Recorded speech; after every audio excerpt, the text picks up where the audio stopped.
Good evening, ladies and gentlemen, and on behalf of Ahaspora and our partners, I would like to warmly welcome you to the 4th Diaspora Edition Roundtable Series. As we are gathered to explore the power and potential of diaspora engagement in shaping Africa's future, we have the exciting lineup of discussions today. My name is Obayara Santua-Dagadu, Diaspora Engagement Coordinator. Ahaspora would like to extend their heartfelt thanks to our strategic partners, GIPC and Beyond the Return, and a very special thank you to CalBank, whose support has been instrumental in making this event possible. I am pleased to introduce our first speaker of today from our host partner. CalBank has been steadfast supporter of diaspora initiatives, and we are grateful for their continued partnership. We'd like to take the opportunity to welcome you to this event. CalBank is proud to be associated with the Diaspora, and we'd like to also welcome all the distinguished ladies and gentlemen who are going to be panel speakers for this evening's program. It's a pleasure to welcome you, and we say that for the roundtable discussion, fostering collaboration and investment in West Africa and in Ghana. This cannot or could not have been done at any time more important than being done today. Why do we say that? Because we feel that it's time to share and collaborate together as people who have gained experiences across the world, all over, among people, and find ways to help and support people along those lines. As we gather in this auditorium today, we also recognize the incredible impact that Ghanaian and to a large extent the West African diaspora has had on the global economy and contributing to the social development of our nation, and as well as the cultural exchanges that this comes with. We also acknowledge the fact that there remains an untapped potential waiting to be harnessed. And I guess one of these, or the reason for one of the sessions we're going to have, is to ensure that we can, harness that untapped potential within the diaspora community. This roundtable engagement is an exciting opportunity for us to discuss and explore the collective and foster deeper connections between the diaspora and West Africa, as well as skill investment, innovation, and collaboration to create sustainable growth. As one author said, it's great to do little. It's great to do more, and we can do more if we come together. And this is also aligned to the tagline of CalBank. We say that forward together, and we believe that as we work together, we can move forward together. One of the primary objectives of today is to facilitate a dialogue among the diaspora investment and partnership in Ghana and West Africa. And as we embark on this discussion, I would like to encourage us to think of our own experiences, how these experiences and resources can contribute to the collective advancement of our country and of our region as a whole. Together, let's identify the key sectors of our investment that will empower our economy. And we stand as CalBank to say, once we identify some of these opportunities, we are willing to back it as a bank. We know there are challenges, but we also know there are opportunities for investment. And as we work together with the diaspora community, we hope to develop these opportunities and come up with actionable strategies that can be implemented within these sectors that we identify as a group. Most importantly, we would like to say that this event is not just the end of the discussion, but it's going to lay the foundation for a long-term partnership and initiatives to drive the economic and social development of Ghana and West Africa and beyond. We would like you to join us as we look forward for a vibrant discussion and innovative ideas from a group of well-experienced people with diverse backgrounds. And I'm sure, and I was telling my friend that I'd like to be part of this discussion to gain the experience people have gotten from either outside or from the life they've lived as they come back. Let's make this an impactful and transformative journey and dialogue for all of us. Thank you and welcome. Ahaspora is a network of Ghanaians living abroad. However, they are committed in using their skills, knowledge, and resources to come back home and develop what we now know as our home country. So with that, the organization focuses on creating opportunities for engagement between the Ghanaian diaspora and local stakeholders, fostering communications and connections, and organizing events such as this. This type of event is created in order for everyone to hear about what is going on underground. It's also a chance to gain knowledge and also have people share their knowledge and also their resources with you guys. We are privileged to have the exceptional panel of representatives from organizations leading impactful work across Africa. They will be sharing their insights as well as their roles on how the diaspora has transformed in their development. Our distinguished panels include representatives from the MasterCard Foundation, Sterling Bank, Tony Blair Institute for Global Change, Design and Technical Institute, and RightCom. This conversation will be moderated by our very own Christabel E. Darzi, founder and CEO of Ahaspora. We encourage you to engage with our panelists and share your thoughts during Q&A. Nothing is too small or too big to ask. Without further ado, please welcome on stage Christabel and our distinguished panel speakers. As you know, today's topic is one conversation that I think I will keep doing because it's not a conversation we can exhaust in one night, but we're really blessed to have 5 people here who are walking the talk. I have next to me on my right, Abubakar Suleiman, who is the Chief Executive Officer of Sterling Bank Limited, Nigeria. Thank you for coming, Abubakar.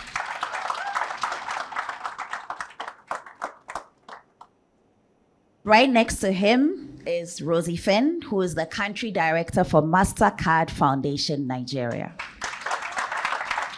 And let me just say, Abubakar is a Nigerian, Rosie is a Ghanaian living in Nigeria. And I make these distinctions because it will be important to our conversation. Right next to me on my left is Adetoye Agusi, who is the founder of RightCom, founder and group CEO, of RightCom. Ade is from Benin. RightCom is across the continent, is a technology firm. A round of applause for Ade. Thank you for coming.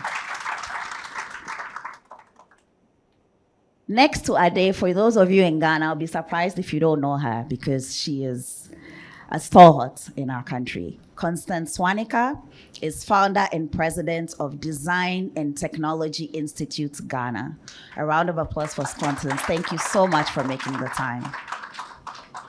And last but definitely not the least is Mariama Anthony Williams, who is the country director for the Tony Blair Institute for Global Change in Sierra Leone. So I think the conversation starts right here with the people we have sitting next to me. You're in for a treat, trust me. So as I was thinking of what discussions we should have on the Diaspora Roundtable, particularly honestly from a major high with a discussion earlier in the year with Ibrahim Mahama. If you don't know Ibrahim, please stand up. I will celebrate you for life. Please stand up. Ibrahim Mahama is an artist and a global icon. If you don't know him, just go look. There are 2 Ibrahim Mahamas, by the way. He's the other one. And I really appreciate Ibrahim because, to be very honest, at a very young age, he's done more than a lot of people can say in many, many, many years, and he's continuing it. He also speaks that story of why you love your country, and he has a phenomenal setup in Tamale. All of you should spend Christmas there. Me, I'm going, so you can join me, and I'm happy actually to take people along. So we had an amazing event. Many people from far and near who joined, and really after that, my question was, how do I top this? But instead of thinking about the people who should be a part of the event, I thought about the topic that should be discussed. And the reality is, Yankson told us about Dr. Kwame Nkrumah. Dr. Kwame Nkrumah was one of several African men who saw how Africa, if united, could literally rule the world. what they saw hasn't happened yet, but we believe it is possible. And so as we sit here, the question becomes, why do we think Africa and then stop thinking and think outside? Even with simple things like where we decide to go for vacation. I want to start with very practical things. So I'm going to ask a question to the audience. My question is, how many of you have been to an African country outside Ghana? Please, let's be truthful. How many people? Okay. Not that bad. Okay. All right. Not transit. Thank you. Yes, not transit. That's a good one. Okay, let's ask again. How many of you have been to more than 5 African countries? Okay. Africa's changes right here. I love it. Now, how many of you have been to more than 5 African countries for vacation? Not for work. So you see what is going on in this room. If you look around, the lovely thing is, to be honest, more people in this room have been to several African countries than I thought. So I'm already at peace with that. But beyond going because you were sent there, because your job sent you there, there's so much more we should be thinking about Africa. But for me, it actually starts from a mindset. And that's the conversation we are going to have. So I'm going to go right into with my panelists and we'll break the ice. We're not doing long bios of human beings. I'm just going to ask you to tell me one after the other what your favorite African country is. Traveling is my refuge. So I've actually seen quite a bit of the world. I've been to about 20 African countries, a lot of it for vacation. But if you had to ask me what my favorite is, I think the place where I find peace would be Ghana.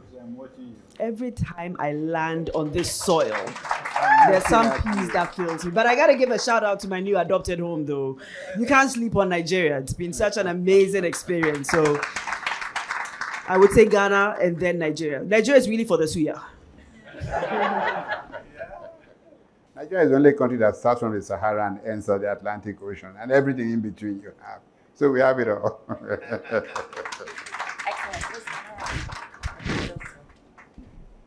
Thank you so much. So we heard Ghana and something like Nigeria and Nigeria. All right, let's switch it up. Ade? So mine is an interesting one because I have a favorite country and then a favorite city. Okay. And then the city is not in my favorite country. So my favorite country is Ghana. Please, his wife is from Ghana. Yeah, I know I'm from Benin, but I also do find peace in Ghana. And then I feel like it's such a beautiful gateway to the rest of the continent and to the world, and it's underrated. And then we don't use what Ghana has for us as much as you could. And then my favorite city is Ouidah. It's the country that experienced the slave trades in Benin. It's a coastal city, and it's a beautiful city. And I always find peace when I go to Ouidah because of the richness of the culture. So that's where I stand between, Ghana and Ouidah. Okay. A city in Benin as well. Nice. But it looks like we are still, West Africa is, let's see. Constance. I would say my favorite would be the Gambia, also known as the Smiling Coast. Because we grew up there, and my earliest childhood and happiest moments were in the Gambia. Very laid back, and we could just walk to the beach and pick oysters to eat, and that for me is what I consider home, unfortunately. But this is, even though I'm Ghanaian, I would still pick the Gambia any day. Like Rosie, I think I've been to a number of countries in Africa as well, maybe 17, 18. But apart from my home country, Sierra Leone, I choose Nigeria. Now we're talking. And just to say, we didn't plan this. We didn't discuss. So I'm actually pleasantly surprised. And the fact that we're still on West Africa, so that already kind of propels where we go. I'll tell you my favorite city and country later. So let me jump right in. Ade, I'll start with you. We're going to first talk about success, because I believe that Africa is a success story. So I would like you to tell us how young man like yourself decided to create a tech industry and you managed to work across Africa. What is the success story? I founded Rightcom 11 years ago, and there won't have been a success story without West Africa. And the reason why I'm saying this is Rightcom is the leading company in customer experience management on the continent. We do have coverage of about 30 countries, but we started in one single country, and that single country was Ghana. And Ghana being our first country, and I do have roots in Benin, and like you say, and that's for me, that's one of the pieces that we will discuss. What can make us come together? I was born and raised in the Francophone countries, but I found success in an Anglophone country. So that's the very first key, for people who want to go beyond the borders, to break things into pieces. You must be able to communicate. You must be able to understand different cultures, to embrace different cultures. And then I do speak 6 languages across the corridor, Nigeria, Cote d'Ivoire. And there's no better passport than understanding every single language when you cross the borders.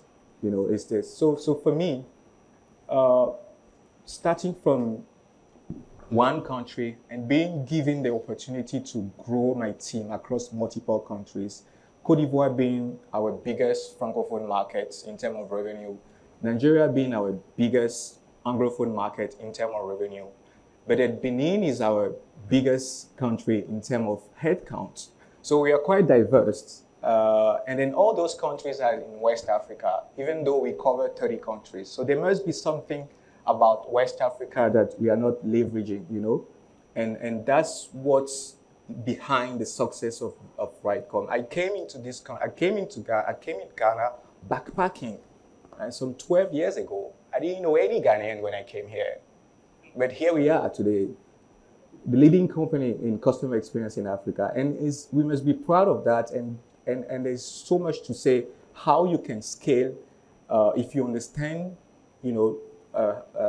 cultures in countries where you have ambition to expand to, and then you leverage those assets and turn them into great stories. So for me, there are countless opportunities for us here. We keep raising the bar, and even though now we do have customers in the whole Eastern Africa, West Africa remains the biggest piece of our revenue, and I will invite, those who are aspiring or any business to really take advantage of what the region has to offer, because there is a lot once you understand what's on the other side of your border. And we look at Ghana. Ghana is surrounded by 3 Francophone countries, and then you ask yourself, why are we not speaking French in school in Ghana? Why are we missing by not giving that to our children when they go to school in Ghana? And it's very important. And I speak Ewe, I understand Twi, I speak Yoruba, so I can go anywhere. And that's, for me, we must give that to our kids. And it's the most important skill if you want to really integrate the community. As I was standing here today, one of my team members posted on our enterprise social media that she's visiting Ghana. She's on leave. And then she came from Benin yesterday, if I'm not wrong. And then she went to the office to see her colleagues here in Ghana and have some fun. And those kind of, movement of people is what we must fight for. Because once people start moving and then engaging and understanding each other, it opens doors to so many opportunities. And that's how come we were able to build a successful business out of Ghana. I'm going to pass my mic to you, Constance, because I also want to hear what your success story has been in building this empire. Well, we had the opportunity to have lived in many African countries because my dad's job, working for the Commonwealth at that time, moved us to different countries. And so I left Ghana when I was 5. and I returned to Ghana when I was 18. But my family had lived in Botswana for almost 40 years. As a creative, having the opportunity to have lived in different countries and had seen different cultures exposed me very early on to what my classmates in the university here didn't see. And so I came into a country that was so used to using adinkra symbols to do everything because that's what they saw. But I came in with a very different mindset. I had seen so much. I knew that creativity, usually for artists, comes from the environment you come from. And so very early, I was able to get very enviable jobs because I approached the arts with so much more creativity and innovation. And so in the last 25 years, I've run a company called Accent and Art that is the leading metal fabrication company. We've had the opportunity to work on projects that I never imagined just because we had that opportunity to have lived across different borders.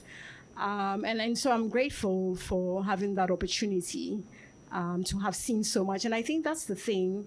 When we lived in Botswana, there was apartheid in South Africa at that time. And so we had to fly to Zimbabwe and Ghana Airways and then drive to Botswana.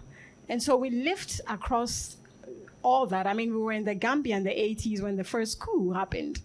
And so you can imagine as a young person seeing African from different angles really shapes your mind. And I think this is to the audience. There's so much wealth and so much to tap into that I would like to encourage you that any opportunities that you get, take a backpack and just travel. There's so much to see and to add value to your Africanness. So I think that for me was what shaped me. The story I was going to tell was how I sat in the car and drove to Cote d'Ivoire, to Abidjan, and how easy it was, to be honest. And I think the issue is demystifying Africa. And I'm not saying there aren't barriers and borders and scary things, but I think we overthink it a lot. And Constance just said it. There is a piece of her that's African because she's been all over and it was demystified for her. So think through demystifying yourself.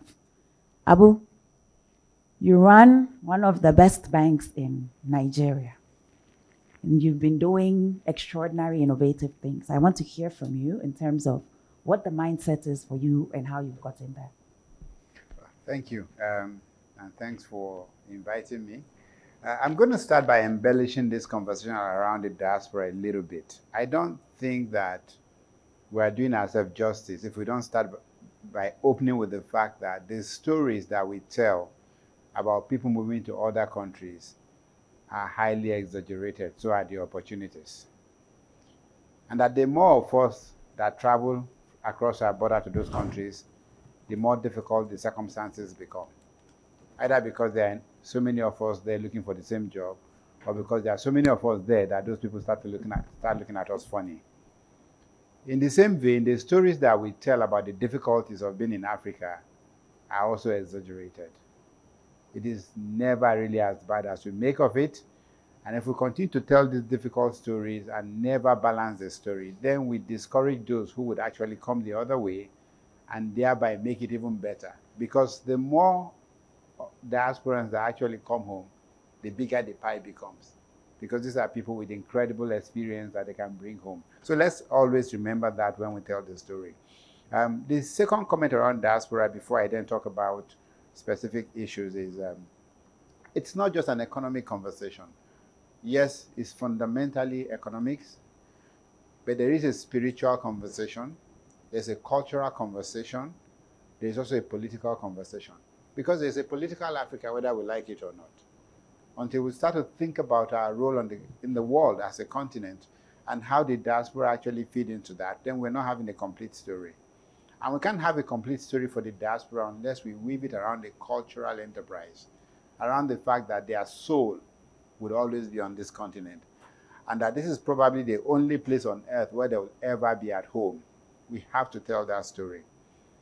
Which I then wrap up by saying, the value of anything, the value of this continent is a function of the stories we tell about it.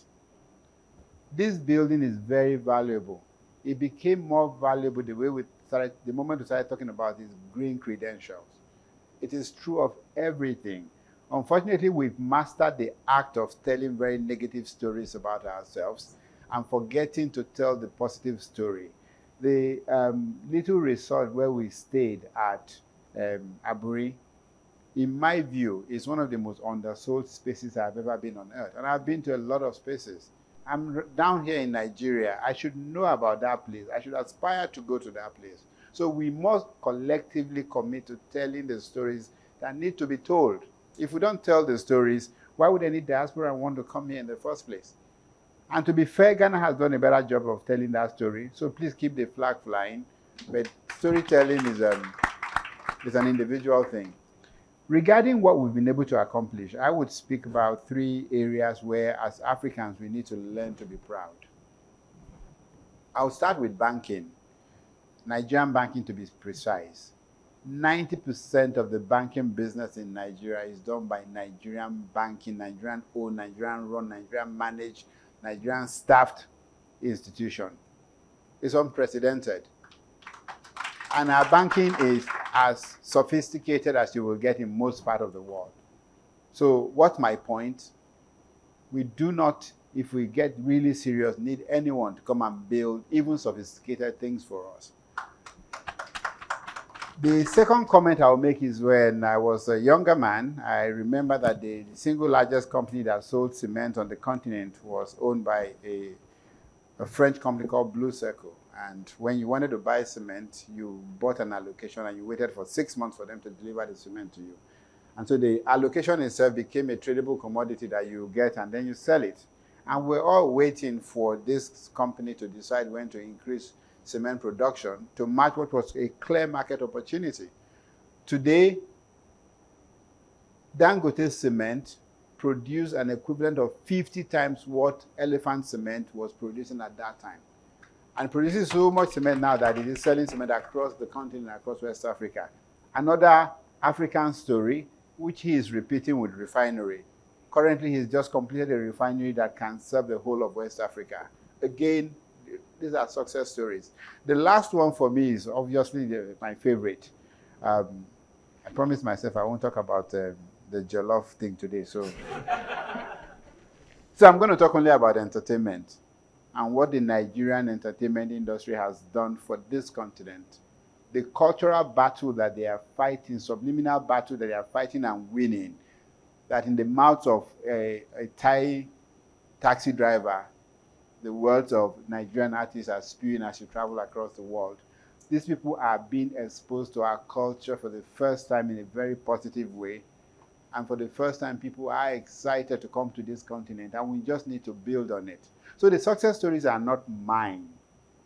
It's ours. And I know that every country that I pick, West Africa or in Africa, you would have a story powerful enough to tell. But the one that I would tell is a story that is, it's happening right now. It's live right now. About 2 weeks ago, the bank that I run, we implemented the first core banking application developed by a Main Street bank and deployed it successfully in Africa. Prior to that, every single large African bank used a core banking application that was either produced in India or in Switzerland or in some other foreign country. And collectively, between Africa and the Middle East, we're spending just under $2 billion every year paying for core banking. We decided, you know what is it about this that no African bank could use its own core bank? And we built one from scratch over a period of 2.5 years, and we've successfully implemented it. My point being, there's so much that we as Africans have to do if we want the diaspora to see us as a destination. I was able to hire diasporans, Nigerians living on 4 different countries, but they were all Nigerians coincidentally, to work on this project. Many of them flew into Nigeria for the first time in decades, come sit with us and work with us.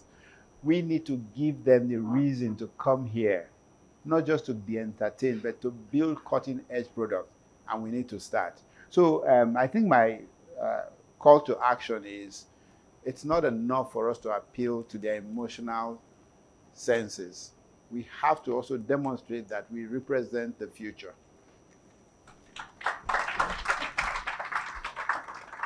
The call to action was supposed to come at the end, but that is how amazing Abu is. The Africa imbibes from within, and he can't help it. So don't forget your call to action, because I'll ask you again. Thank you so much. He said it is not his story, it is our story. So collectively, we need to be telling the stories. Rosie, because I know you, I know that before you started doing what you're doing now, you were running the show on telecoms in technology in Africa, not just Ghana. I also want you to share with people here who may not know that story, what it was that you saw as success in the industries that you run. Thank you, Christabel. So I moved back to Ghana in 2009 after about a decade working and schooling in the US. And I'm actually really glad that you're starting the conversation from a point of success, because I think that's absolutely important. As Abu said, we do a lot of work talking about the things that are not working and the negative things that we foresee. And I think the telecoms industry, just globally, has been cutting edge in moving the African continent forward. So when I moved back, the first company I worked with was Tigo, also known as Millicom. And I think what was, I would call success in that period from 2009 was just the fact that we were actually in a situation where these companies at that point were being run by foreigners. Millicom was a company that was from Latin America. And in about 2 to 3 years, we had managed to transition leadership from a company that was being run almost entirely, the leadership was all foreigners, to a company that was now being run by Africans. And it didn't happen by chance. It happened because we made a consistent effort to bring in talent that was local, but also a lot of talents that came from the diaspora. So when I started working at Millicom, I was one of the first people who'd come from the diaspora. You all know Seloma Dadivo, former MTN CEO. He joined Millicom not too long afterwards. You might know Tinu Awuno. You might know Sharon Ejipong. You might know Annalisa Basmati. These were all people who had lived and worked abroad. And as they started to see the influx of people coming to the continent and working together to build something, I think there was that desire to join the force and really start figuring out how they could be part of that success story. In an industry that was already on its way up. We all know the background of Celtel and how that almost revolutionized mobile in Africa and helped us leapfrog. So that would be, I guess, one of the first things that I would call success in the telecom space from a very personal perspective. The fact that we were in a company that was run by Latin Americans, 90%, and in about 3 to 4 years, the leadership had become quite local. I think that was the first thing. I think the second thing for me from a telecoms perspective was from a price point. If you think about mobile today, the reason why people are able to communicate, the reason why mobile money happens, etc., is just because of the fact that it's now affordable.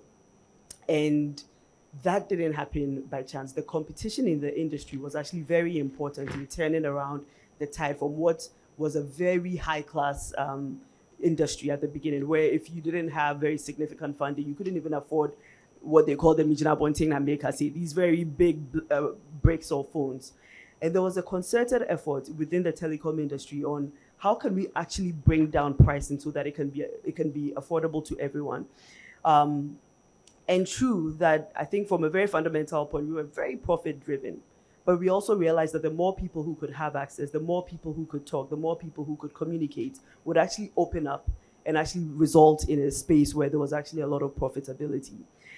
So being able to come up with very creative and innovative products and promotions that would bring down the price so that everybody would have access to a mobile phone. And the most interesting thing we got to was a point where we had 120% mobile penetration in this country. So there were more mobile phones than human beings walking down the street because everybody had 2 mobile phones. Everybody had 3 mobile phones. So for me, today, I think that, the telecoms industry has played a very critical role in even, just changing the economies in terms of taxes they pay, etc. But the last thing I would say, which I think was very interesting, was the additional services that could be born on top of telecoms. Today, we talk about mobile money. That's fine. But we also talk about mobile insurance. We talk about all of these vast value-added services products, all of these ring-back tones.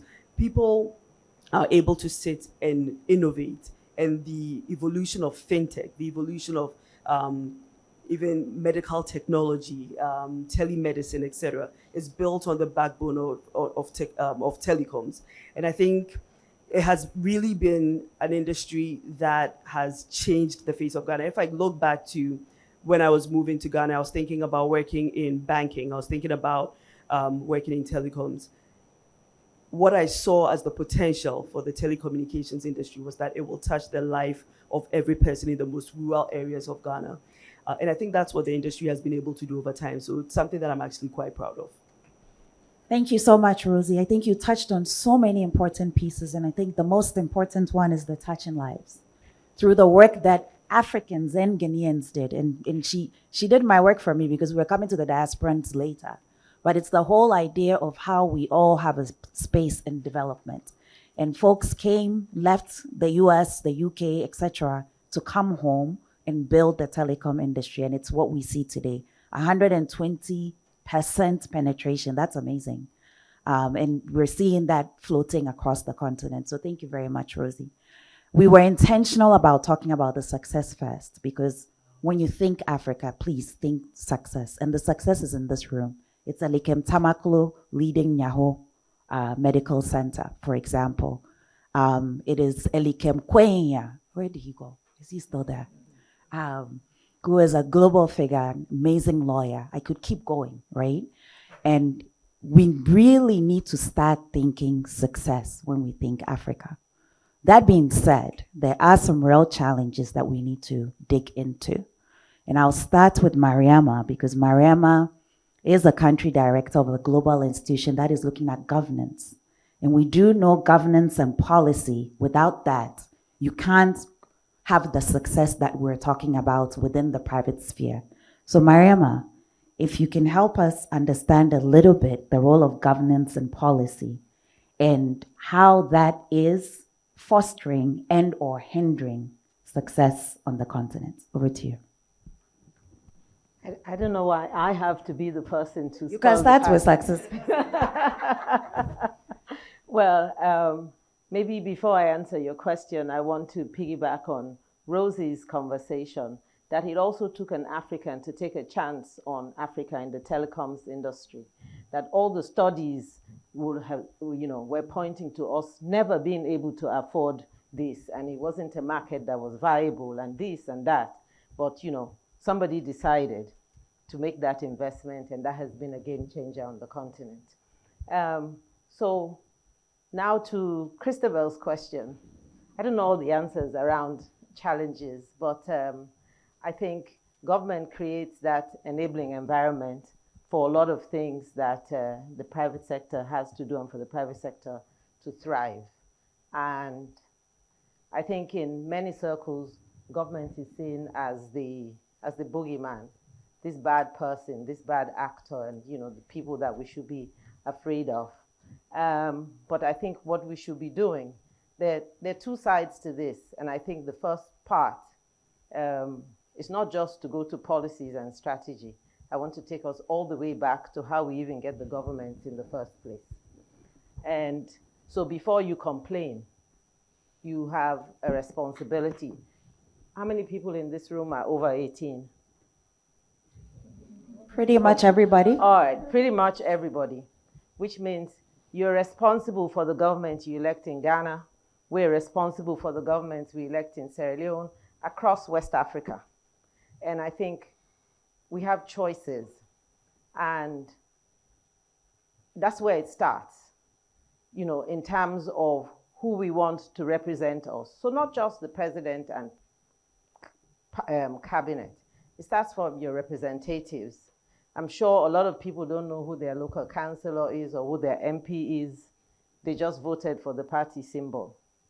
I wouldn't dwell on that, but that's where I believe that the problem starts. Now, when a particular group of people come into government, the expectations are high and everybody thinks that, okay, they have this magic bullet. They come into a structure and administration that also has a bureaucracy, which is the public sector. They stay. Nigerians will say, government come, government go. But then they can be. Like, they remain, you know. And we haven't invested, I think, in a lot of our countries in that public sector reform, in the people who are really the engine for growth and development. There's a lot of focus on the executive and most often not the public service and the efficiency. And the countries that we see that are doing well are the ones where the public service is efficient. So I think that's where I want to touch on, Christabel, in, you know, that efficiency. So there are lots of ways, because, you know, these are the people who do the grunt work. The minister comes in, goes with his briefcase, people are clapping here and there, somebody writes speeches. I'm not saying they're not important, they're very important people, but there are people behind them that do the work. So I have found myself for many years in spaces where we do advisory work. Two senior officials. So it's about shaping and crafting the right strategies, the right policies, and the right reforms. So I think there's a space, because more often than not, everybody speaks to there not being enough people to do this work. So I think the call to people is to do work directly in the public sector, but for those who can't, there are always opportunities to do, you know, to provide technical assistance where you're in government, but not, you know, particularly in the civil service, because we understand the reward schemes are also sometimes, you know, a disincentive. And, but I think above all, for those who find themselves in roles where they interact with government, is to be able to see the opportunity. I think it goes back to what everybody in this room has been saying. You know, if you wake up every day and you go to work and you think, you know, nothing is going to come out of this, then you're going to lose, you won't be able to imagine. You're not going to be an artist, which I think we all need to be. We need to be able to reimagine the roles that we find ourselves in. We need to be able to do things differently, not to wake up every day and we rinse and repeat. You know, we've got to be able to say, how can I do this differently? How can I do more? How can I be better at what I do? How can I be more efficient? And I think, you know, also around really telling the stories that inspire. And, you know, not just for people in the diaspora. What I was saying to Patrick, who gave me a ride today, is to ensure that the young people who are already on the continent see reason not to leave, or if they leave, they come back. And when they decide to leave the continent, they probably have, you know, a second cycle qualification, lots of experience. So when they go, they're competing globally at a level where, you know, we're proud to say, you know, they are ambassadors and our representatives in different places, rather than going off for undergraduate studies and then, you know, finding themselves most often being underemployed. So, Christabel. Mariama, you touched on many aspects of the very important pieces. But I would say that you really pushed the charge that is dear to my heart. In Ghana, we're voting on December 7th. Vote. There are 13 candidates, so you cannot say that you won't vote. You will stay at home. I am committed to flying from Addis Ababa, Ethiopia, to come and vote. So if I'm doing it, I'm not here. You are here. Rain or shine, vote. Because if you don't vote, I will actually make sure everybody in this room who is a Ghanaian I have your contact and I'll check. And when you tell me you didn't vote, don't you ever complain. Because you threw away your power to say something. There's other African countries also who voted this year. I hope all of us voted. Anyways, we'll go there later. But thank you so much, Mariama. Local governance is key. When you're voting, don't vote for the fairest district assembly officer, right? Know them, hold them accountable. When there's a flood in your area, it is not your MP. Let's not get it wrong. It is your local governance officer, whoever that is. So let's do some homework when we leave this place. If you don't know, vote. Ghanaians, please. Thank you. All right, Mariama, thank you. I'm going to tell you a story happening now, and then I'll go to Ade to tell us what he has seen as challenges. Real, true story. I was telling our panelist earlier. So I have to go to Thailand for work in about 10 days. Before I came, I knew I had to be in Accra now, so I needed to give up a passport to get a visa. Fair, right? So I have a United Nations passport and I have a Ghanaian passport. And I realized, because you have to work the system, that it's easier for me to enter Addis with my United Nations passport. So I held on to that and I gave up my Ghanaian passport to the Thailand embassy, not in Ethiopia, but in Kenya, to get my visa. About 3 hours ago, I got an email that says, we don't think your passport is accurate because it's an ECOWAS passport, not a Ghanaian passport. Really? So I'm like, what are we talking about? I Googled, you have ECOWAS, Republic of Ghana. Now, by the way, I have 2 active US visas in the passport. So at least grant me some credits that somebody also gave me a visa. I tell the story. I don't know if I'll make it to Thailand. To be honest, I wrote a pretty damning email back to them, and I'll call them tomorrow and I'll make my case. But this story is a real story that happens every day to us Africans. Because the preconceived notion was that this person didn't even respect me to understand or do a Google search to understand that an ECOWAS passport is what Ghanaians use. Instead, you're trying to tell me, by the way, my passport is 3/4 full with visas. And you're trying to tell me you don't respect me enough for me to come to your country to work.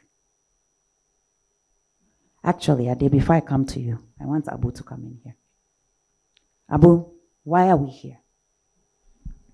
Well, I like that you started with the political participation conversation because it's my favorite topic.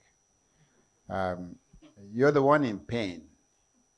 Not the politicians, not the guys in the civil service. So the next set of action has to come from you. Why should they do anything different? So for those of you who are waiting for them to have a road to Damascus conversion and do something different, they're not going to do something different. They're going to really double down on what they're doing now. You have to do something different. And what is that? Think about the principle that you're not going to get good service until you have good civil servants. You're not going to get good civil servant until you have a very strong civic society that hold them accountable. And you're not going to have a strong civic society until you yourself wake up, right? And how do you wake up? I used to say to my Nigerian, the younger ones, whenever I have a chance to speak, there are 10 million Nigerian young people today. If they all pick up political party membership tomorrow, it changes the country forever. The person who won the presidency in Nigeria did not get 10 million votes. I didn't say vote. Why are you not a member of the political party? If that is where the greatest opportunity for change is, why are you outside it? What stopped you? Everybody knows that education is the pathway to success, so you're all in school. Right? You also heard that going to church is the pathway to heaven. You all go to church. If the way to change your country is through politics, why are you only voting? Isn't that coming too late? There are how many million Ghanaians? You only have 13 to choose from. You only have 13 to choose from, right? Oh, there were more, but they were disqualified. Exactly. So they've given you 13 of their kind, most likely. Right? Because you were not there when they were deciding those 13. Absolutely. So if you, the young people, want to have a better society than we have, don't just vote. join their party and spoil it for them. Or start your own party and shake them. So the problem is first and foremost us. As for the problem that I see with the rest of them, the people that we are all waiting for to change the world or change us, I remind people that when you look at the Scandinavian countries, if you look at Sweden, they had free universal primary education for 100 years before they had the adult suffrage. So for 100 years, people mandatorily had to go to school before women started voting, before voting became the way to power. When you reverse that, you have assumed that the decision on who to vote for and why to vote was something that people could arrive at on their own without giving them the necessary education to have that. So if we were thinking of policies today, and this is blasphemous, there will be mandatory education that you must go through before you will participate in the electoral process. It's a critical, it's an important decision. Why should I not insist that you learn about it before you do it? Unfortunately, we live in a place where we've adopted this incredibly powerful way of governing, but the foundation is not there, and the foundation is education. So I keep encouraging everyone, if you have a role to play in your society, do whatever you can to educate people about politics. Thank you so much, Abu. You couldn't have said it better. So he took it a step further, which is actually the more important step. Don't just vote, participate. Ade, let's come to the private sector. Or personally, what do you think? No, I mean, I'll stay on the private sector because it's a more, holistic, and of course, I'm part of the private sector. So, and it's quite common across any territory in the world that talent is one of the most critical challenges. Let me just say the right talent. So when I started here in Ghana, there were a lot of foreign investments into the tech space. So you have to fight to get at least some of those talents. And then, funny enough, pretty much all of them are dead now. I remember the month we started, Junior Food was starting, and I can countless investment, and the most recent one I think was Global that left last May after spending a couple of millions in the country, right? But then what that does to us and is the inability to bring our young people to a state of mind where they understand they can work out of here with Pan-African companies and then beat global company in the tech space. And I'm glad that, Abu, you moved to a locally built, core banking system because RightCom is a Pan-African business. So all our software engineers, they are in West Africa. And then we compete at global stage. In fact, when we started,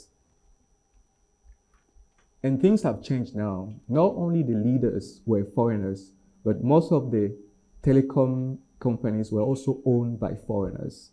So I have to fly and then with my team to Europe to pitch our software at the head office of those giants who were playing on our field, right? And then here we are fighting against European businesses and all those preconcepts, like who is this Africans? How can he be better? But for me, I see this as an opportunity for us because it's only when you're against the wall that you can unleash the creativity in your heads. And then we kill all the European businesses that was against us. All of them. We won against all of them. And it's only because we're against the wall. And where that brings me to is how can we, and I like you spoke about education, is one of my biggest passions. And if I have all the money of this world, what I'm going to do is to lobby and change the curriculum in our school. And that's what I'm fighting for, basically. All the money that I'm making is to be able to reach a point where I can change, and not just in one country, because the moment you give the kids the right education, then you can expect the right outcome when they come out of the school. And right now, I can't lie, our educational system is broken. It's broken. Like, we are wasting resources. And we are wasting people's minds, because whatever you put in is what you get out of it, So those are the two challenges that I see in the private sector. That's why we speak about JAPA, like the mindset has set people in such a way that they have no other choice than believing that the grass is greener outside. They have no other choice than believing. Like, they believe it's not true, but it becomes a reality because you don't see any better. So if we manage to solve those, in those two areas, and policymakers, if you're in the room, please think about how we can control the educational system, from kindergarten all the way to PhD, and that could make a huge difference when you give people, and when I say about education, it's not just science, it's psychology, How do you value yourself? In fact, it's the most important asset before the tech skill, but you need a soft skill, and we don't give that to our kids. Our kids are not proud to be what they are. They want to be like, and that's because we fail to give them the dream of a beautiful place that they live in. And we must put all our money into controlling in a nice way and in the right way the minds of our young people and putting them on the right path, because tomorrow when they have that ability, then things will start getting easier. In fact, when they have that and then they go and vote, the vote will be sweet.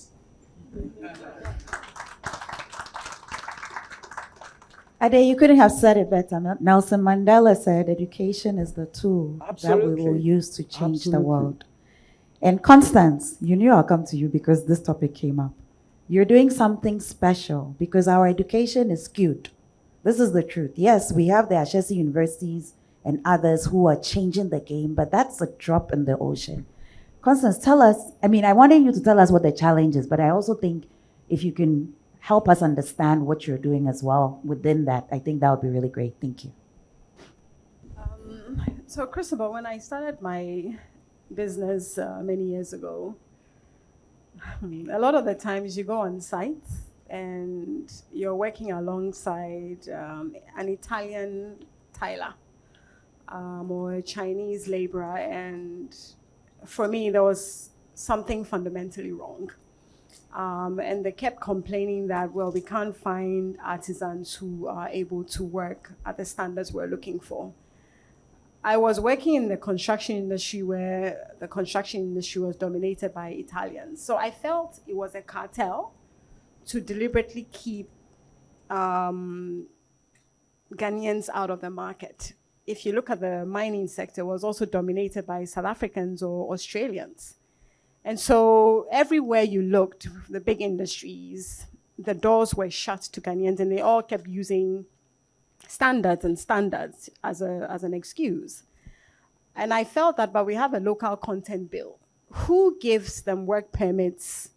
And if you're talking about looking for workers, is it not the responsibility of our governments who give them work permits to ensure that if you're bringing expat workers in, it costs times 10 to hire expat labor? Why are you not training local staff? We have high unemployment rates. But it was one particular job that we did that I wouldn't want to mention, that we were working with just Chinese laborers.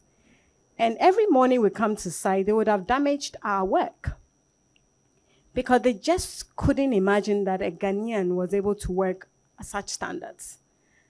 And with the Chinese, they're always copying, they're very good at copying. But the job was owned by a Chinese businessman who said to me that the Chinese are very good at copying straight things, but it was a very complex job. And for me, that was most upsetting, that if you want to know how we did it, why don't you just partner with us and ask us how we did it? But for us to come every morning and you've damaged our work, that was totally wrong. Now, mind you, I was also, most of the time, the only female working on construction sites.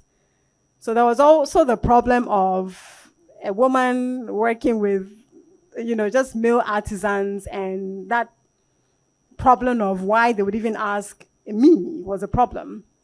So I had a huge argument with the project coordinator, and I threatened that if they did that to our work again, we would pull off the job. And that's when I realized that, no, there's a huge problem around how we're training or how we're ensuring that we stop this cartel. Mind you, next door, Togo, all our tilers and our POP artisans come from next door. And that's when I realized that, having gone to KNUST, doing a degree that didn't prepare me for industry, how do we shape policy to ensure that young people are able to penetrate jobs that are available? So when people tell me that, oh, we have high unemployment rates, I say, no, we don't have high unemployment. What is missing is the standards that industry is looking for. I'd like to go back to the educational system that you said. We were colonized by the British, who never wanted us to build anything. They came to loot our continent. And so let's go back to the educational system and where we are today. We're trained to be civil servants. Civil servants. And so my dad was a civil servant, so was a lot of your parents. And so if you talked about education that had to do with technical vocation or anything that was not perceived a degree, you were considered daft, And so if you look at the poor perception around skills education, which is what Africa desperately needs now. We talk about our industrialization agenda. I've talked about engineers or our welders who would all come from either India or the Philippines right now. Who's going to build our bridges, and who's going to build, 14-story building sites?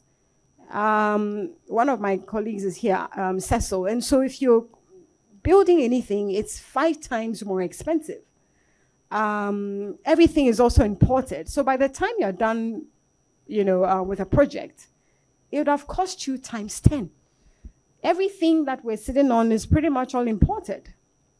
And so there's a big question around how do we begin to socialize young people now who we're looking for. But if I ask you to wear an overall today, and the job is dirty, you tell me that you want to sit in an office, right? But the jobs are really on the sites.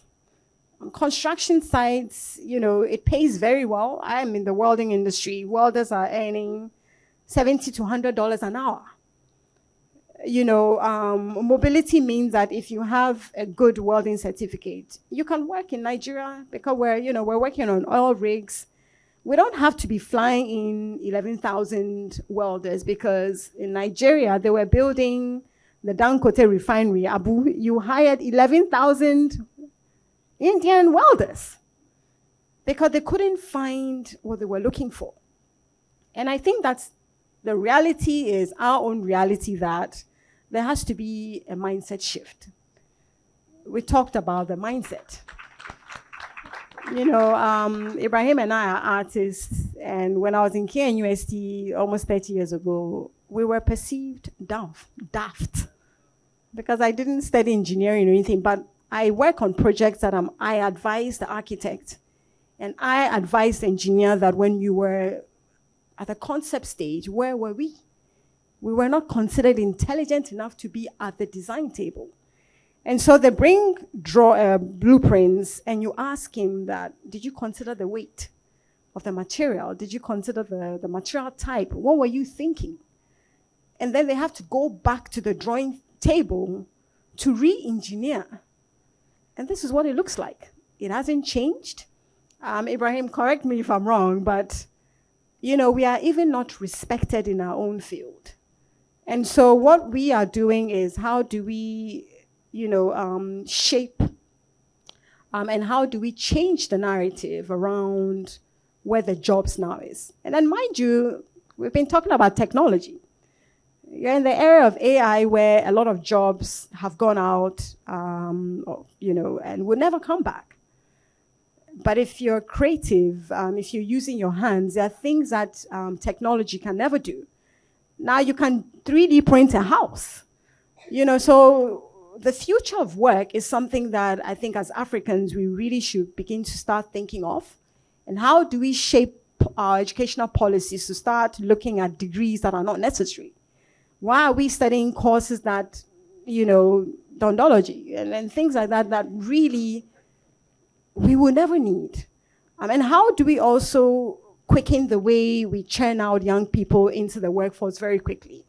Why should I go to a university for 4 years to do a degree and sit at home for another 4 years looking for jobs that are non-existent? And I think my biggest concern is the number of young people who are entering the job market every year for jobs that are irrelevant. And how does policy also, hasten the way we look at our curriculum reforms? And if you look at literacy and numeracy, university graduates who come out and cannot even write a decent letter. That is how bad it looks. And so we do have a problem.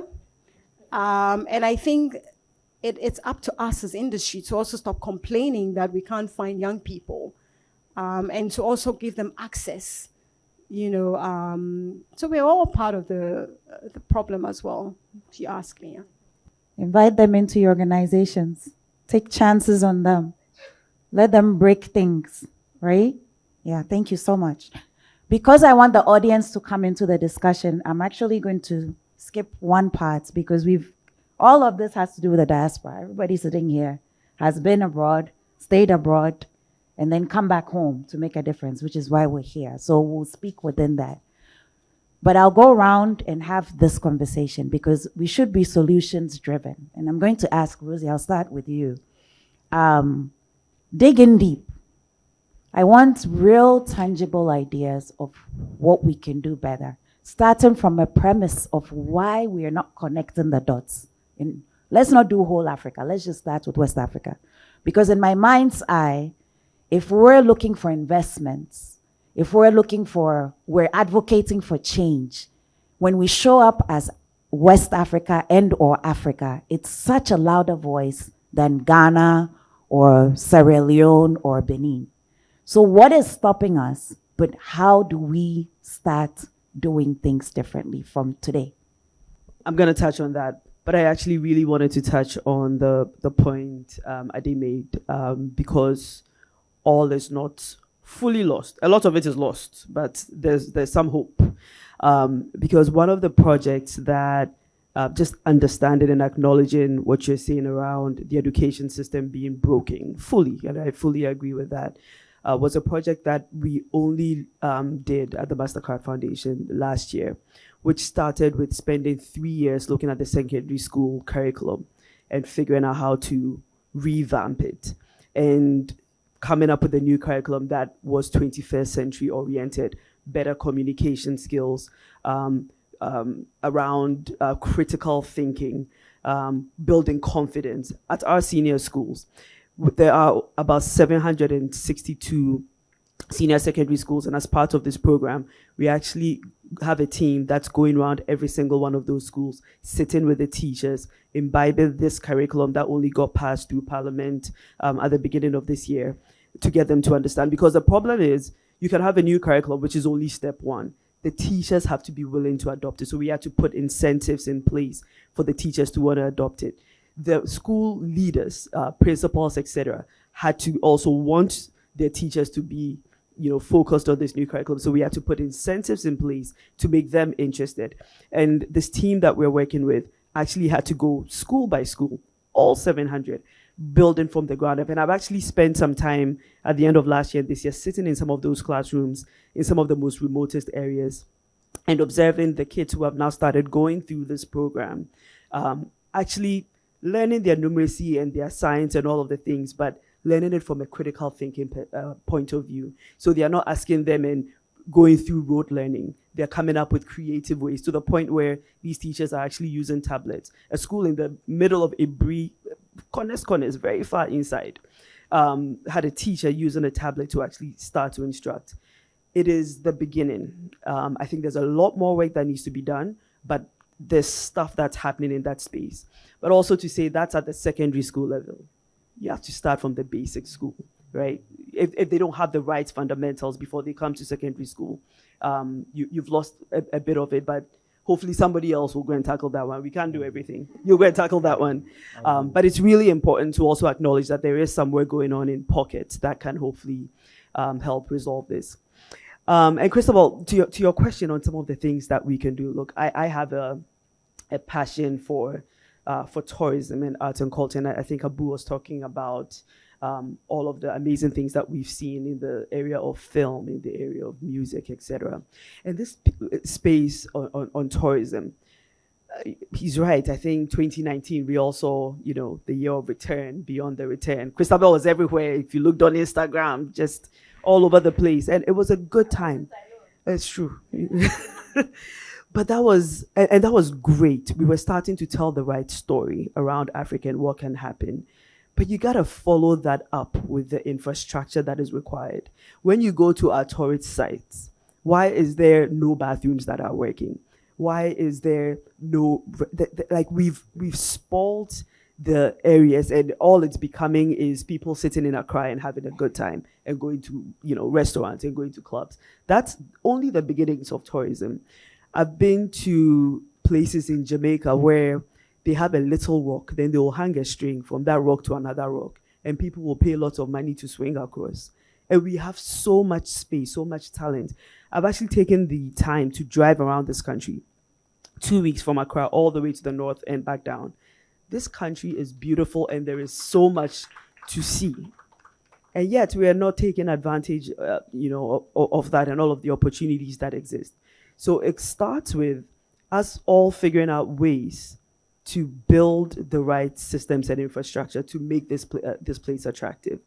Otherwise, this story we're trying to tell about, beyond the return, etc., it's only going to be surface level. We'll get some traction from it, but it will never be enough. I think West Africa has some of the strongest culture, some of the strongest music. How do we harness this? And if we're talking about innovative and creative ideas for, moving this forward, I think we do a lot of good work with, concerts, etc. We've got our big artists who are always all over the place, but there's so much more on the grassroots level. And I think capturing and recording and really taking stock of all of the history that exists from a very cultural perspective, I think is one of the things that's really missing in the work that we do. So how do we archive these stories? If you think about, all of the stories you used to hear as a kid through your parents, through your grandparents, all of that is being lost. What is the way of capturing all of this culture that we have in a way that we can position it to the diaspora and make that part of the story we tell about, who we are and what we stand for? And lastly, I think branding ourselves positively is almost a non-starter. It's so important to do. And as Africans, we're very, very good about killing our own brand, about telling a story of ourselves that isn't positive. I moved to Nigeria just a year ago, and I was telling a few people that when I was moving, the people who were actually preventing me and saying you are crazy for wanting to move to Lagos were the Nigerians. They're like, we're trying to move to Accra, you are moving yourself. What is wrong with you? There's traffic and there's not electricity, etc. And I have found Nigeria, Lagos specifically, to be a place of peace, to be a beautiful place with amazing people. And this is who we are as Africans. But we don't tell our own story in a positive light. And it starts with us. If we don't do that, nobody's going to come and tell your story for you. There was a report that came out a couple of days ago around the IQ of various countries. It had the US very high, Europe very high. I think Africa was degraded as D. We know ourselves and we know the intellect that sits here. People will always try to play you down if you allow them. So let's brand ourselves and be proud of what we have and start to promote that in a positive way. Thank you. People will always bring you down if you promote yourself negatively. Thank you so much, Rosie. Tourism is one. Abu. One of the things that I find very intriguing is the conversation around the circular economy. And it's this idea that once you take something that you use, you have to find a way to use everything else that comes out of that in a way that leaves nothing as wasted. I apply that thinking to how we as Africans consume. If I were to wake up today and I go buy a brand new Mercedes-Benz produced in Germany, the impact on the economy is almost zero, sometimes negative. Negative if it is a dirty fuel car that then contributes to the health problems of Accra. But in the same vein, if I were to buy a less powerful car that is made by a car company in Ghana that at least contributes 50% of the value add, then there's 50% of money that I've just spent that has gone into somebody's pocket. Who is going to spend it to buy something from someone else in Ghana? Who is going to spend it? And so suddenly that my 50% may end up even creating more economic value than the entire 100%. We need to start to think like that as Africans. One of the best examples that I share with people is when I got into banking, the only way you are deemed to be dressed properly is to buy a very nice Italian or English suit. And as you became more senior, you had to buy more expensive suits so that it's appropriate for your office. Then at some point I broke that jinx and I started to wear kaftan on a daily basis to my work as a banker. Very uncomfortable for people for a long time. But eventually they've gotten used to it. And in my company, most people would come to work wearing an African-made cloth. But think about it this way. One pair of suit that I gave up is at least 10 pair of kaftans in cost. That's 10 tailors somewhere getting employed, earning something, which they will use to buy something from some guy next door, who then buys something from a farmer. Our thinking as Africans has to change. Every time you buy something that another African did not make, you have let out value that does not help your continent in any way. Every time you buy something that an African made, even if it's of a slightly lower quality at that point, even if it is sometimes slightly more expensive, you are building your own future. So I think we need to understand that for a start. The second comment for me is the stories we tell is everything. I've been lucky to have traveled extensively, and the majority of what you see as a difference between what we pay when we travel and what they pay when they come here is a function of the stories we tell. We need to get over ourselves. We're not the only ones suffering. We're not the only one with bad leaders. For goodness sake, Donald Trump was the president in the United States. Right? And we don't encourage bad leadership, but we recognize that the political system creates bad leaders sometimes.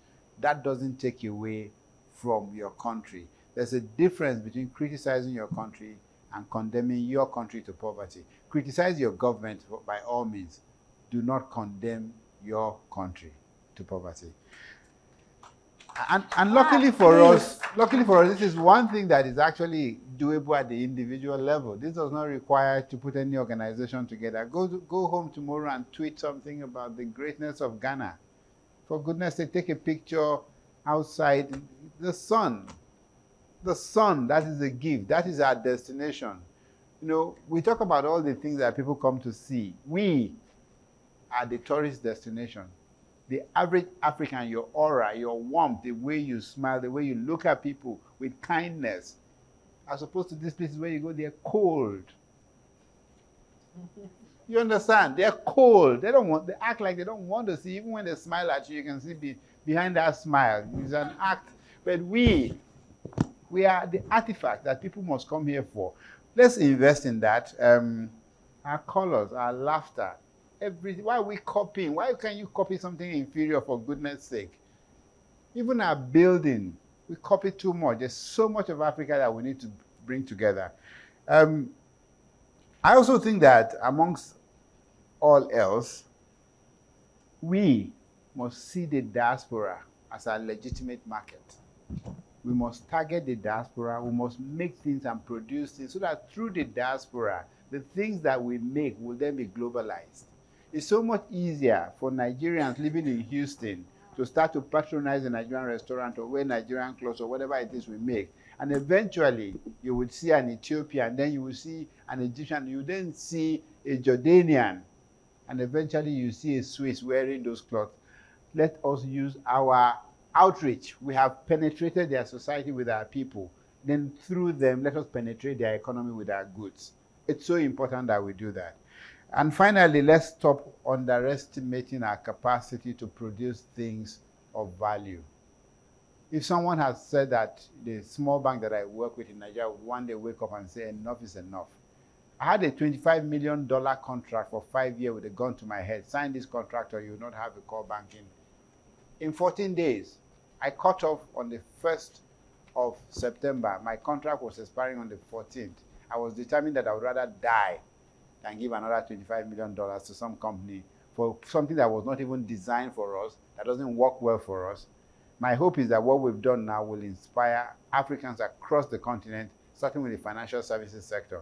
And what we've done, we intend to export it to ourselves. We're not going to keep it to ourselves. You can do so much. We can do so much more, but they will tell you that you can't. They'll tell you your quality is not there. They'll forget it. They're liars. And it's about time we tell them to their face and start building something for ourselves.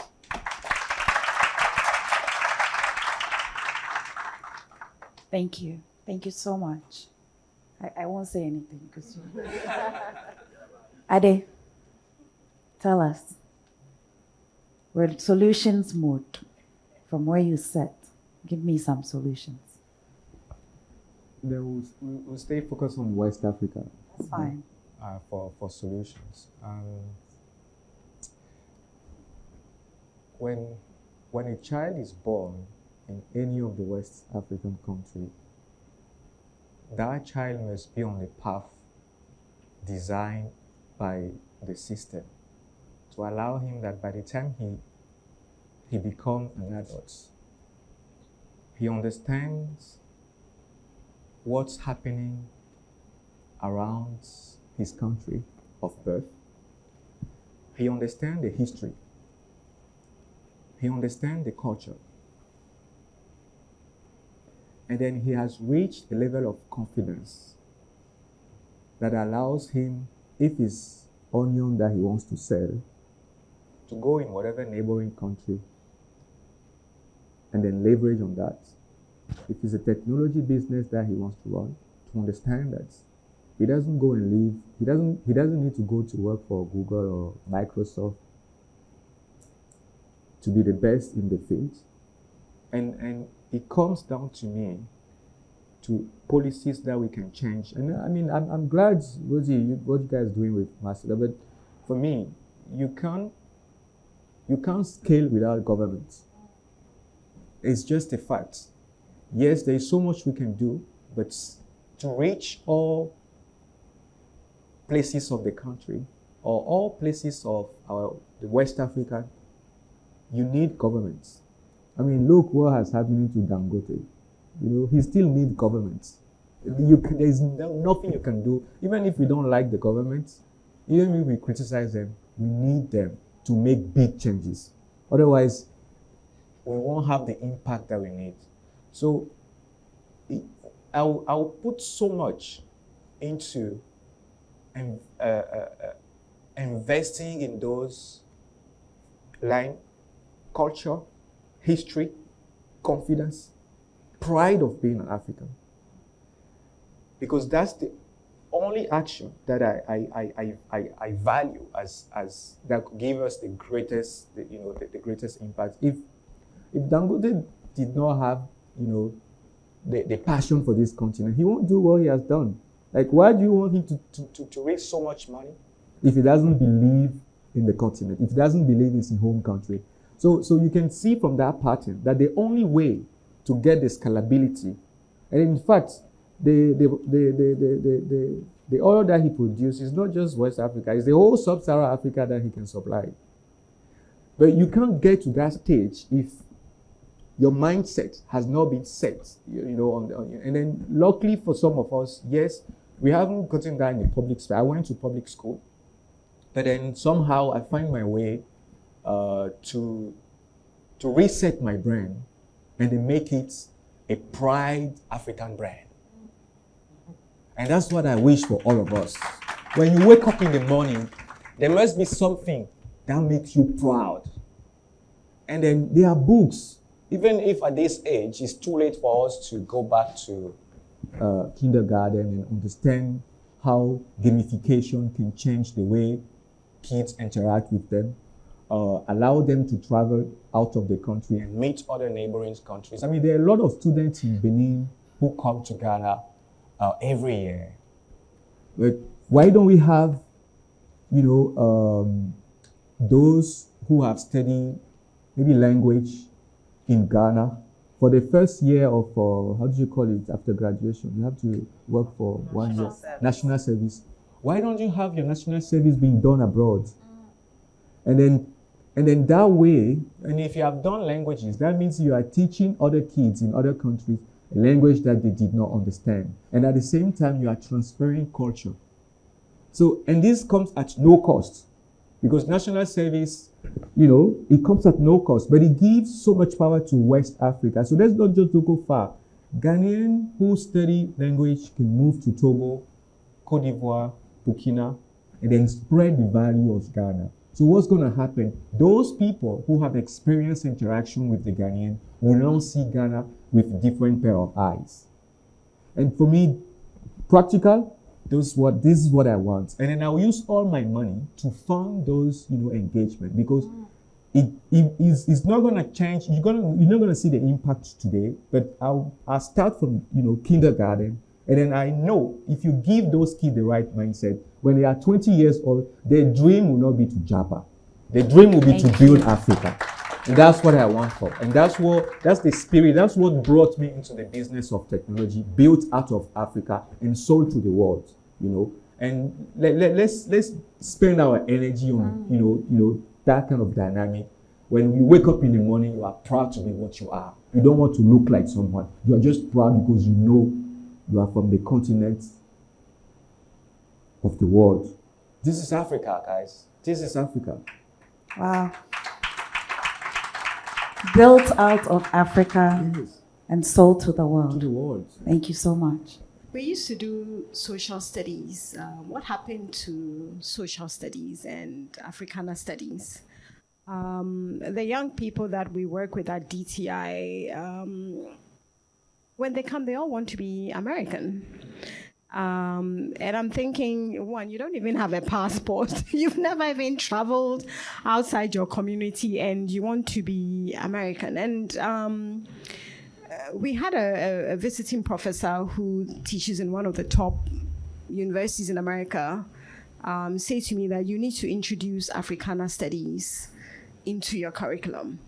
And I have a son who goes to school in the US, and he said to me that, but why do I have to travel to the US? And in the African ensemble, it's the white Americans who are singing our songs and know how to play our drums and are so proud to be African, and I'm lost. And I thought that this is something that we have failed our kids. I feel very bad because as a working mom, I had different nannies who were at home. So my kids don't speak Ga. And that's something that I feel really bad about because we grew up outside Ghana, but my mom always spoke Ga to us. So we speak Ga very well, even though we didn't grow up here. And I think that if you look at what we are doing now, we don't speak our languages to our kids anymore. And this is something that, starting from the home, that sense of Africanness. My kids didn't grow up eating cornflakes. You're eating cocoa or Tom Brown or whatever. That's all we, So teaching them the foods that we eat, the languages, and things that really makes you authentically who you are. And I think when you understand who you are, that's confidence. Because you're your authentic self. And I think that's something that any society that is not rooted to its culture is a society that is lost. And so that's something that at policy level how do we bring that sense of Africa back into our curriculum?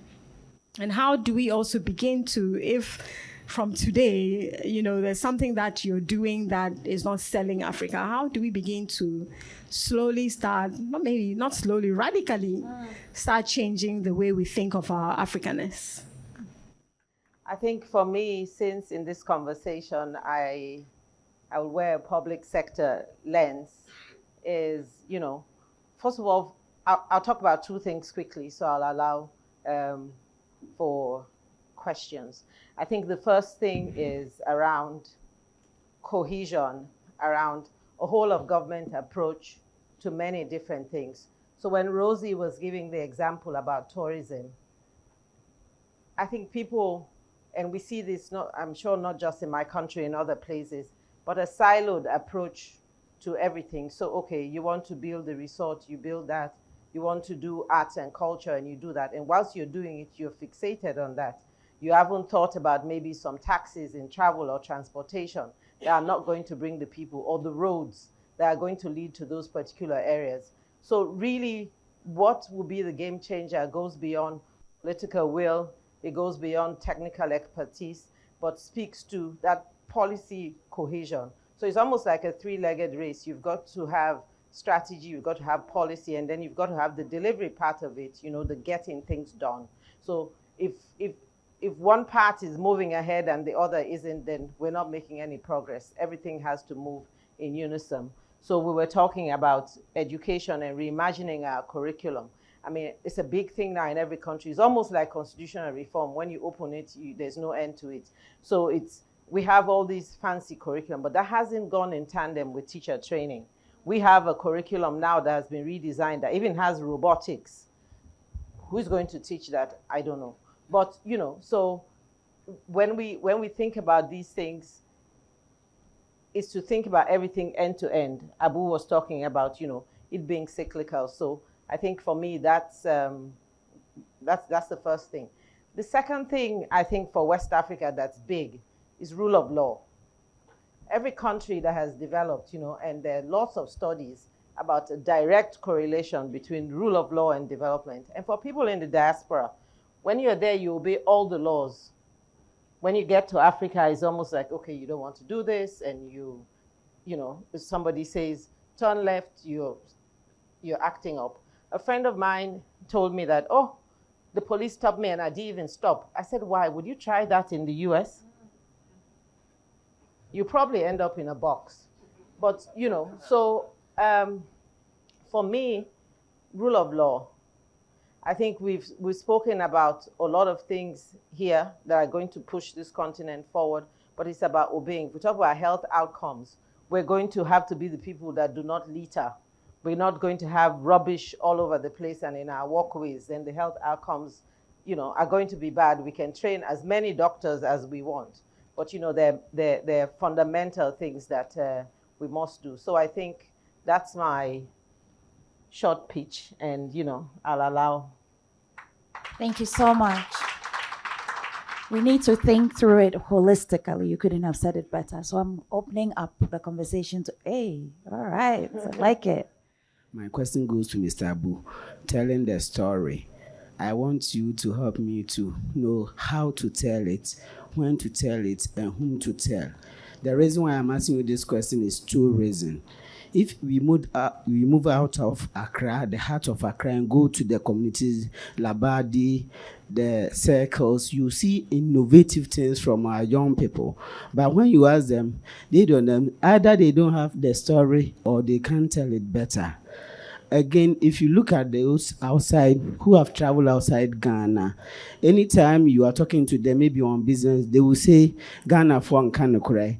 What it means that we those who are here, who are doing artisans, we don't tell them, we just want to chop their money. That is why we are saying this, we are saying that. Sometimes, because of that, they will end up giving the money to the wrong person, and the money will be chopped, and they will still come and blame us that all African youth, you don't tell the truth. We are just there to chop their money because we think they have made millions of dollars there. To end my story, somebody called me from Italy. He's a musician. He said he wanted to do an African music, especially from Ghana.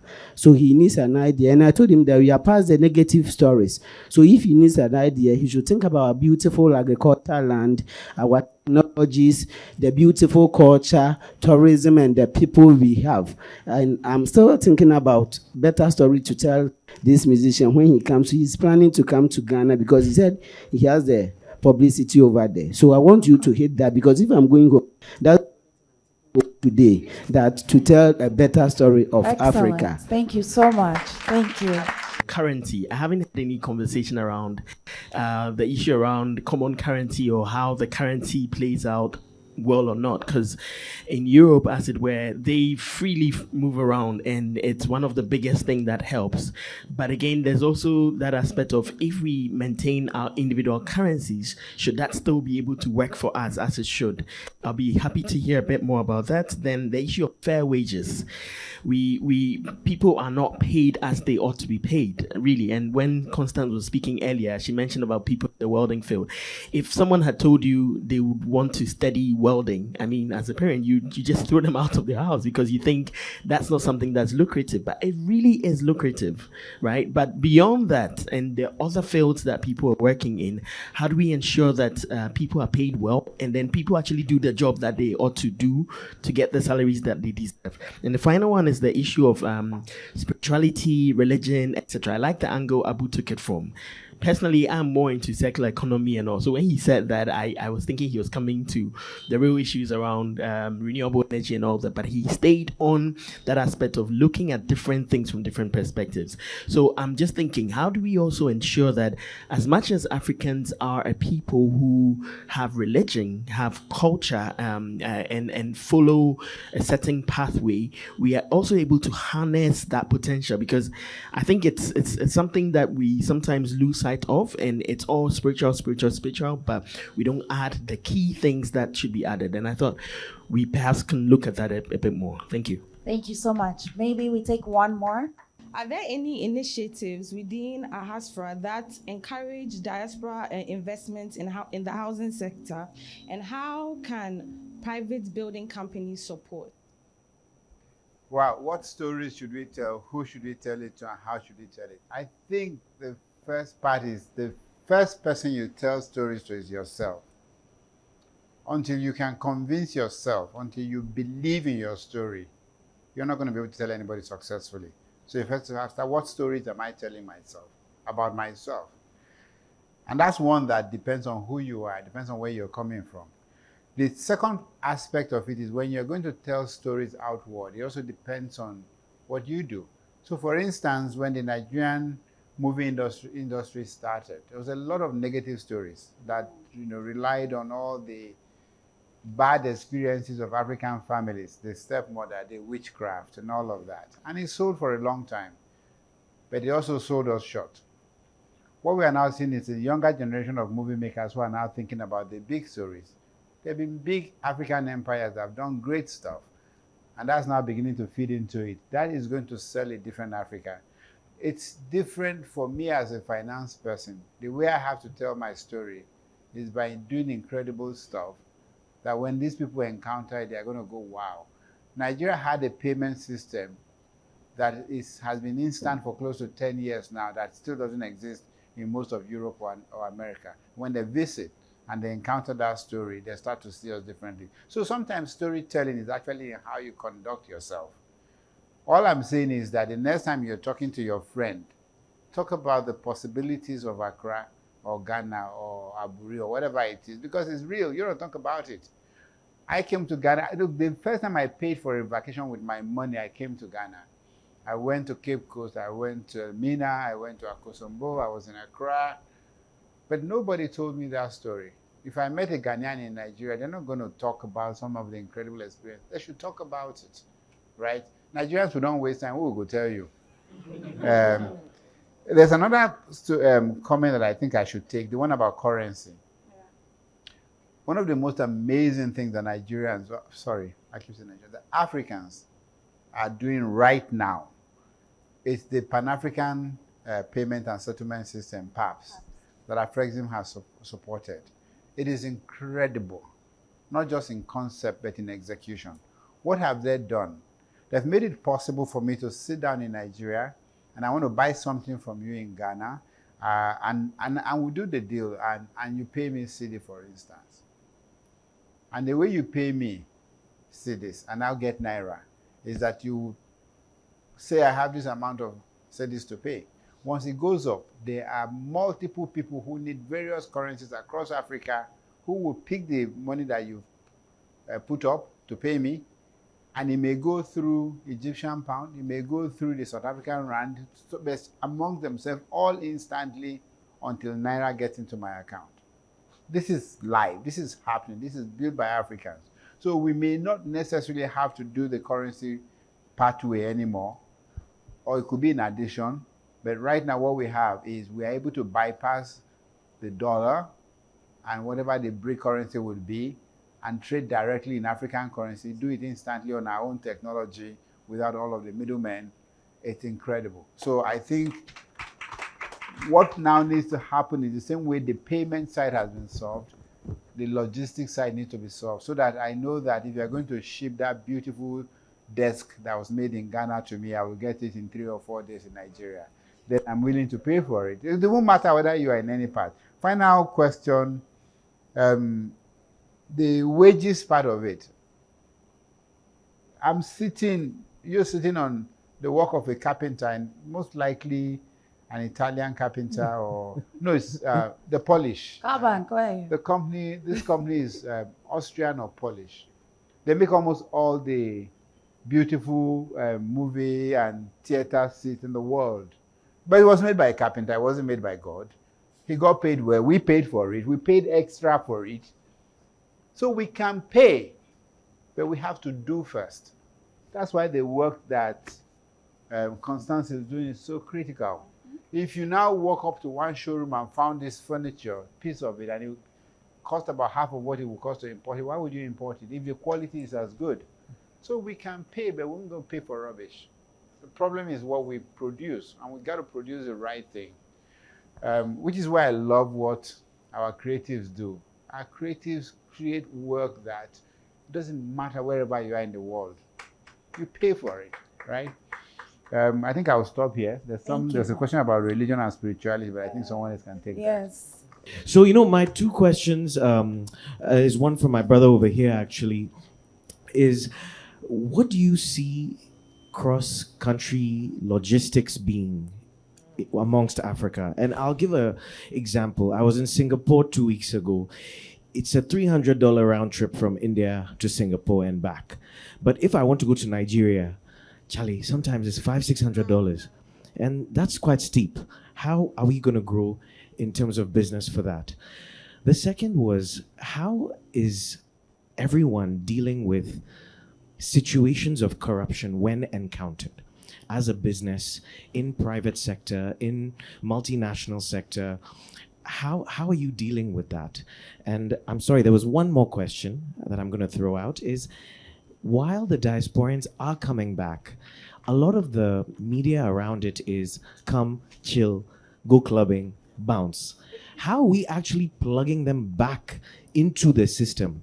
How are they buying up property, putting it out for rent? I know, Christabel, you've done an amazing job with creating Ahaspora.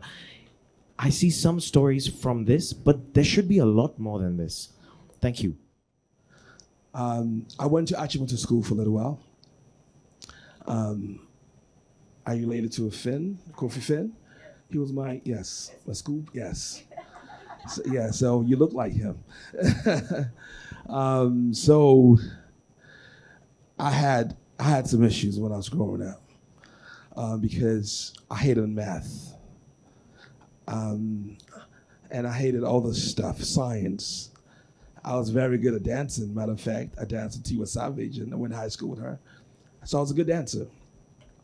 However, believe it or not,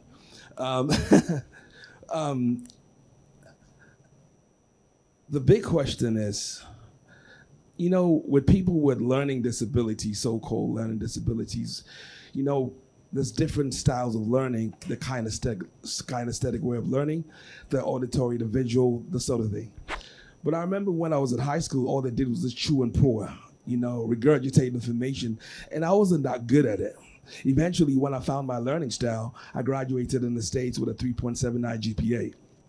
So I realized I was not stupid. I realized that actually I had to find my learning style. I think there's a lot of people in Africa still who are struggling and going through what I went through because they don't have the tools to assist them. How do you think, or what do you think we could do to help people like myself, okay, who need help and they don't even understand what you're going through?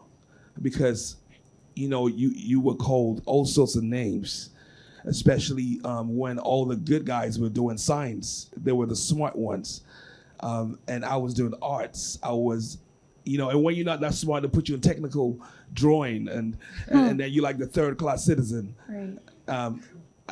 I remain the second-class citizen. I didn't get to the third. But anyway, what can we do, okay, so my school, I blur the lines between learning disability and by the pure, hardly any exams and the NVTI route, so we can support, people with learning disabilities, because it really affects the confidence growing up. Absolutely. But thanks be to God, I found myself.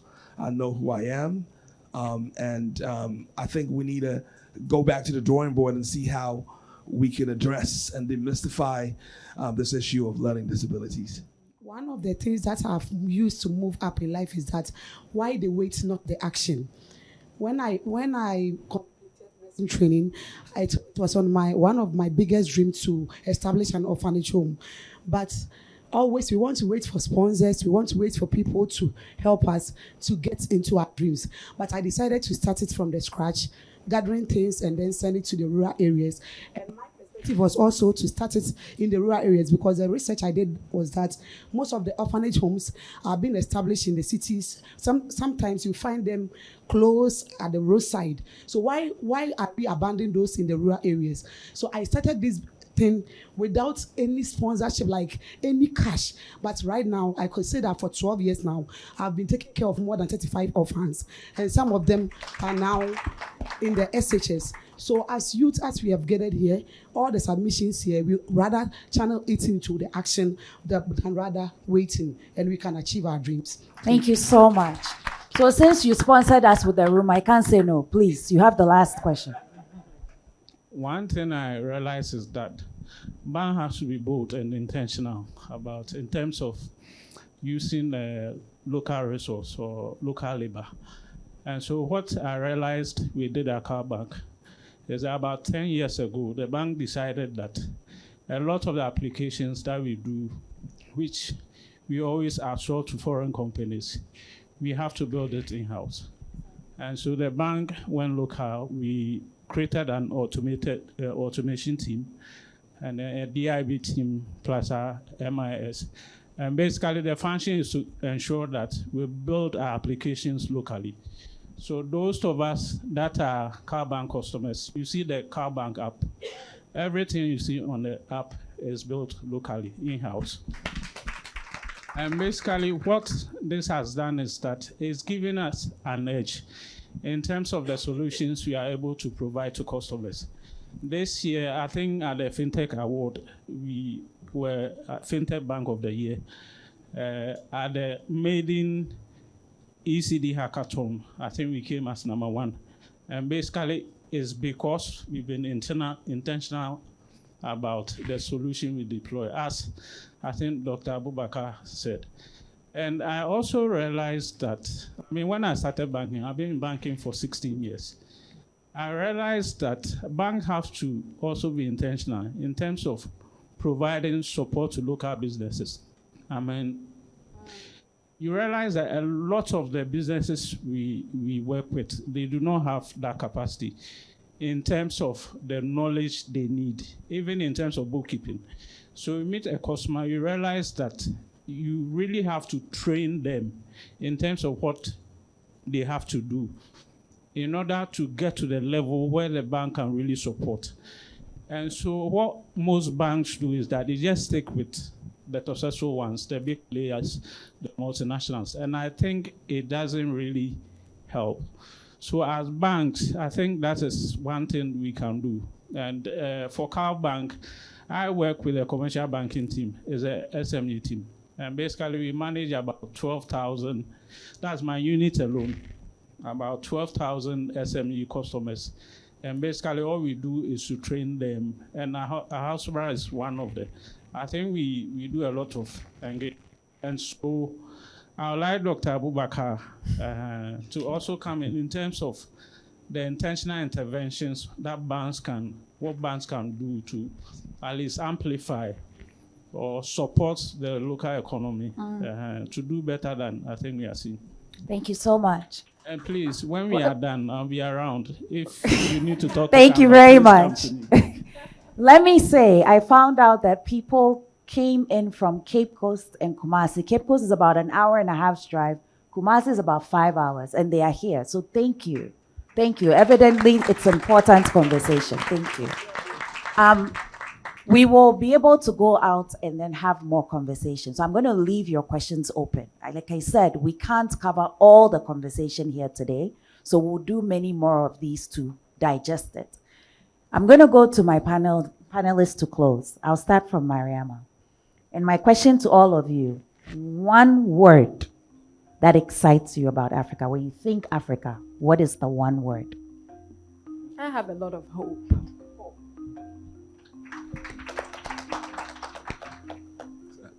Home. Africa is home for us. Stay home. Abu? Creativity. No continent can create like we can. I think Africa is captivating. Ladies and gentlemen, let's tell our story. Thank you very much. Good night.